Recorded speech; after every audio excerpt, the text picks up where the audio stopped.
citiram: "Još prije početka suđenja dio štampe me je proglasio nacionalistom, kontrarevolucionarom, neprijateljem i praktično me osudio bez suđenja."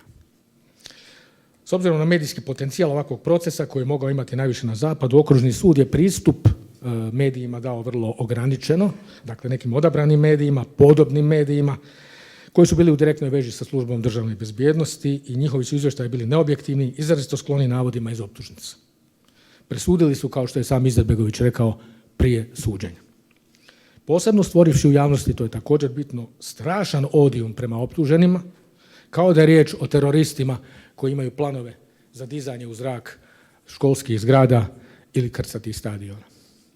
Izetbegović je protestirao zbog isključenja javnosti i rekavši sljedeće: "Meni je stalo da se obratim cijeloj poštenoj Jugoslaviji, a ne samo sudiji Hadžiću.